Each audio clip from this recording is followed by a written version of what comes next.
नमस्कार दोस्तों, आपका स्वागत है हमारे चैनल पर। आइए आज हम लोग परसेंटेज का प्रैक्टिस सेट नंबर 7 कर रहे हैं। तो पहला क्वेश्चन देखते हैं। दिया है कि शुद्ध दूध के एक पात्र में से 20% दूध निकालकर उतना ही पानी मिला दिया जाता है और यही प्रक्रिया 3 बार किया गया, तो पात्र में शुद्ध दूध कितना बचेगा। देखिए, मान लीजिए एक बर्तन है, इसमें मान लेते हैं हम लोग शुरू में कितना 100 लीटर दूध भरा हुआ है। इसमें 20% मतलब एक बार में 20 लीटर दूध निकाला गया और इतना ही पानी मिलाया गया और यही काम 3 बार किया गया, तो लास्ट में कितना दूध बचेगा। तो देखिए, इस तरह के क्वेश्चन का एक फार्मूला होता है, शेष मात्रा बराबर प्रारंभिक मात्रा ब्रैकेट में 1 माइनस यक्स बटा प्रारंभिक मात्रा के पावर n। यक्स क्या है? यक्स एक बार में निकाला गया मात्रा। तो देखिए, प्रारंभिक मात्रा हम लोग का 100 है, 1 माइनस एक बार में कितना निकला 20 बटा प्रारंभिक मात्रा 100 और कितनी बार 3 बार, तो हो जाएगा 100, 20 पंचे 100, 1 माइनस 1/5 बराबर 4/5 गुणे 4/5 गुणे 4/5, तो 5 पचे 25, 25 चौके 100, तो 4 गुणे 4 गुणे 4 बार होगा तो 256/5, तो 5 पचे 25, 5 एकम 5, 5 दूना 10, 51.2। चूँकि शुरू में हम लोग का 100 लिए हैं तो 51.2% आ जाएगा। इसका मतलब कि लास्ट में कितना दूध बचेगा, 51.2%। तो ऑप्शन बी करेक्ट हो जाएगा। आइए अगला क्वेश्चन देखते हैं। Next question, question number 2। Question number 2 दिया हुआ है, एक परीक्षा में 3 पेपर हैं। पास होने के लिए कुल पूर्णांक का 35% अंक चाहिए। एक विद्यार्थी ने पहले पेपर में 150 में से 60, दूसरे पेपर में 150 में से 35, तो तीसरे पेपर में से 180 में से उसे कितना अंक चाहिए। तो टोटल पूर्णांक, कुल अगर पूर्णांक की बात कर लिया जाए कि परीक्षा का टोटल पूर्णांक कितना है, तो 150 पहले का, 150 दूसरे का और 180 दूसरे का, 300, 180 जोड़ेंगे तो आ जाएगा 480। इसका मतलब उस परीक्षा का टोटल पूर्णांक कितना है, 480।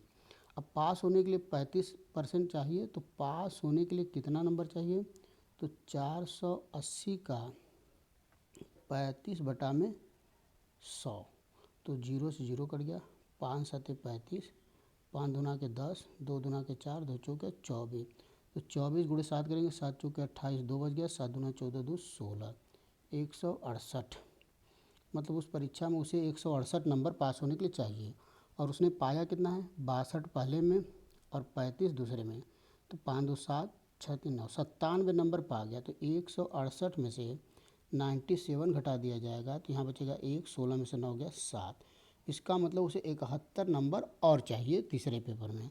तो ऑप्शन डी करेक्ट हो जाएगा। ऑप्शन डी सही होगा। आइए नेक्स्ट क्वेश्चन देखते हैं, क्वेश्चन नंबर 3।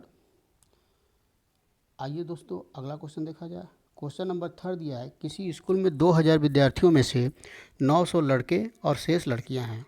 यदि 32% लड़के और 38% लड़कियां पास हुई तो कुल विद्यार्थियों की संख्या क्या है। तो कुल फेल हुए विद्यार्थियों का प्रतिशत क्या है, तो 2000, टोटल 2000 स्टूडेंट हैं जिसमें से बॉयज़ हैं 900, तो गर्ल्स कितना हो जाएंगी 1100। अब बोला है कि 32% लड़के पास हुए, तो 32% जब पास हो गए तो 900 का 32 पास हो गए तो 68% फेल हो गए। इसका मतलब 900 का 68% लड़के फेल हो गए, प्लस अब लड़कियां जो हैं 38% लड़कियां पास हुई, तो इसका मतलब 62% लड़कियां फेल हो गई। साल हुए 0 0 0 0, 9 8 72, 7 बज गया, 9 6 का 54, 61, मतलब 612 लड़के फेल हो गए।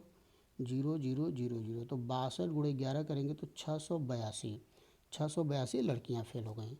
तो कुल विद्यार्थी कितने फेल हुए, तो जोड़ दिया जाए 4, 8 1 9, 6, 600, 6 6 12, 1294 टोटल स्टूडेंट फेल हो गए। तो कितने परसेंट फेल हुए, तो 1294 बटा में 2000 गुणे 100, बटा में 2000 गुणे 100, तो इसको सॉल्व करेंगे तो आ जाएगा 64.7%। कितना आ जाएगा 64.7, 64.7% स्टूडेंट टोटल उस परीक्षा में फेल हो गए। तो इसका आंसर हो जाएगा ऑप्शन सी करेक्ट आंसर। आइए नेक्स्ट क्वेश्चन देखते हैं, क्वेश्चन नंबर 4। आइए दोस्तों, क्वेश्चन नंबर 4 दिया, किसी वस्तु के मूल्य में पहले 10% फिर 20% बढ़ाया गया तो वस्तु का आखिरी मूल्य 33 रुपया हो गया, तो वस्तु का प्रारंभिक मूल्य, मान लेते हैं वस्तु का प्रारंभिक मूल्य x, पहले 10% तो 110/100 हो जाएगा, फिर इसका 20% तो 120/100 और आखिरी में मूल्य हो जाता है 33। तो 0 से 0 कट गया, 2 0 से 2 0, 11 में 12 का गुणा करेंगे तो आ जाएगा 132। तो x 132/1000 बराबर 33। तो 11 में 11, 11 दूना 22, 11 3 33, 3 चौके 12। तो x बराबर आ जाएगा, यहाँ पर 100 बचेगा, 1 0 कम रहेगा, तो x बराबर आ जाएगा 100/12। तो 100/12 कैलकुलेशन एक बार चेक कर लेते हैं, 100/12 है 100/4, तो आ जाएगा 25। इसका मतलब उस वस्तु का प्रारंभिक मूल्य कितना था, 25 रुपया। तो ऑप्शन डी करेक्ट हो जाएगा। आइए अगला क्वेश्चन देखते हैं। आइए दोस्तों, अगला क्वेश्चन दिया हुआ है कि ए अपने मासिक वेतन में से 20% बचत करता है, यदि उसका व्यय 6000 रुपया है तो उसकी बचत राशि क्या है। तो मान लेते हैं उसका जो वेतन है वो 100% है, तो बचत करता है 20%, तो इसका मतलब खर्च कितना करता होगा 80%, और इसी 80% की वैल्यू कितना दिया है 6000। तो 80% की वैल्यू 6000, तो 1% की वैल्यू हो जाएगा 6000/80, इसलिए 100% की वैल्यू। तो 0 से 0, 4 दूना के 8, 25 और ये हो जाएगा 300। तो 300 गुणे 25 तो आ जाएगा 25 3 75, 0 0 मतलब 7500, मतलब उसका टोटल वेतन कितना है 7500। अब बचत पूछा है तो 7500 का 20%, 20% का मतलब 1/5, तो 5 एकम 5, 5 पचे 25, 0 0, तो आंसर आ जाएगा 1500। इसका मतलब उसका बचत जो है कितना था 1500, तो ऑप्शन ए करेक्ट होगा। आइए नेक्स्ट क्वेश्चन देखते हैं, क्वेश्चन नंबर 6। आइए दोस्तों, क्वेश्चन नंबर 6 देखिए क्या दिया है कि मदन के वेतन में 60 रुपये की वृद्धि से कमल के वेतन का 50% बनता है। तो मान लेते हैं मदन, तो मदन का वेतन क्या होगा, और ये हो गया कमल, तो मदन का वेतन x मान लेते हैं, कमल का वेतन y। तो मदन के वेतन में 60 रुपये की वृद्धि से कमल के वेतन का 50%, मतलब 50/100, और ये दोनों बराबर है। तो मदन का वेतन x की वैल्यू पूछा है। तो आप देख रहे हैं यहाँ पर हमारे पास वेरिएबल 2 हैं, x और y, लेकिन हम लोग के पास इक्वेशन केवल एक है। तो अगर 2 वेरिएबल है तो इक्वेशन भी हम लोग के पास 2 होना चाहिए, नहीं तो ये इक्वेशन सॉल्व नहीं हो पाएगा। यहाँ पर वेरिएबल 2 है और इक्वेशन ए है, इसलिए इस क्वेश्चन को हम लोग सॉल्व नहीं कर सकते, इसलिए इसका आंसर होगा डेटा अपर्याप्त, नहीं तो एक इक्वेशन और चाहिए। तो इसका आंसर हो जाएगा डी ऑप्शन करेक्ट। आइए नेक्स्ट क्वेश्चन देखते हैं, क्वेश्चन नंबर 7। आइए दोस्तों, क्वेश्चन नंबर 7 दिया है कि एक फल विक्रेता के पास कुछ सेब हैं, वह 40% सेब बेच देता है, अभी भी उसके पास 420 सेब बचा। तो 40% अगर सेब बेच दिया तो इसका मतलब 60% बचा, और 60% की वैल्यू दिया है 420। तो 0 से 0, 6 7 42, तो 1% की वैल्यू हो जाएगा 7, तो 100% की वैल्यू हो जाएगा 700। इसका मतलब शुरुआत में उसके पास कितने सेब थे 700। ऑप्शन डी करेक्ट होगा। आइए अगला क्वेश्चन देखते हैं। आइए दोस्तों, अगला क्वेश्चन दिया हुआ है, क्या दिया है, दिया कि एक कर्मचारी के वेतन में 30% की वृद्धि हो गई, जिससे उसका वेतन 910 रुपये हो गया। तो उसका मूल वेतन, तो मान लेते हैं उसका मूल वेतन कितना था 100%।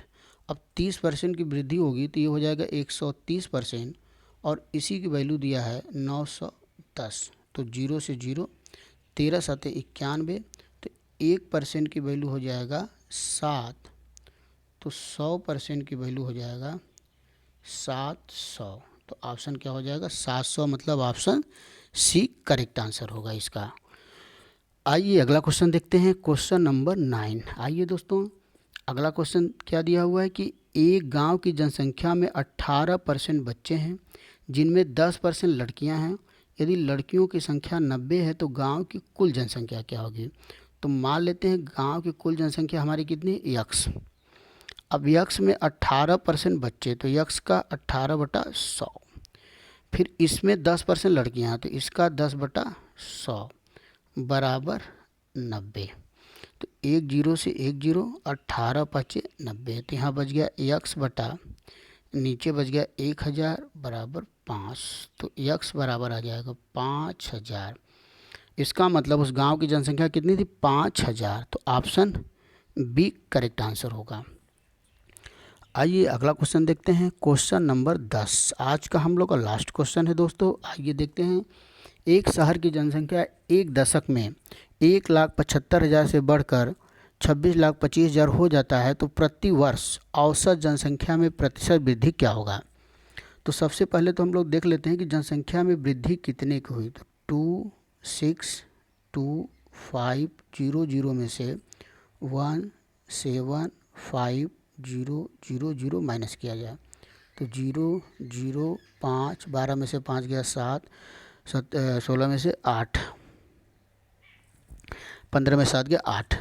तो प्रतिशत वृद्धि की अगर बात किया जाए तो 8,7,5,0,0 बटा 1,7,5,0,0 गुणे 100। तो 1, 2 जीरो से 2 जीरो कट गया यहाँ पर हम लोग का, और 1 जीरो से 1 जीरो कट गया। तो काट दिया जब 5 × 15, 5 × 5 = 25, 5 × 5, 5 × 7 = 35, 5 × 5 = 25। फिर 5 से कटेगा, 5 × 7 = 35, 5 × 15, 5 × 5 = 25, फिर 7 × 5 = 35। तो 5 × 10 बराबर आंसर आ जाएगा 50%। लेकिन ये हम लोग का आया 10 वर्ष का। ये जो हम लोग निकाले हैं 10 वर्ष में कितने की वृद्धि हो गई, 50%। तो एक वर्ष में कितना वृद्धि होगा, 5%। तो ऑप्शन सी करेक्ट हो जाएगा। एक वर्ष में कितने की वृद्धि होगा, कितना परिवर्तन होगा, 5% की वृद्धि। तो दोस्तों ये हम लोग का टॉप 10 क्वेश्चन का प्रैक्टिस सेट रहा। उम्मीद है कि आपको पसंद आया होगा। तो अपने ज़्यादा से ज़्यादा दोस्तों को शेयर करिए, लाइक करिए और चैनल को सब्सक्राइब करिए। जो लोग पहली बार चैनल को देख रहे हैं सब्सक्राइब करिए ताकि आपको इस तरह के सारे प्रैक्टिस सेट मिलते रहें। तो आप इस तरह करते रहिए। मैं अगला प्रैक्टिस सेट लेकर आता हूँ, तब तक के लिए धन्यवाद।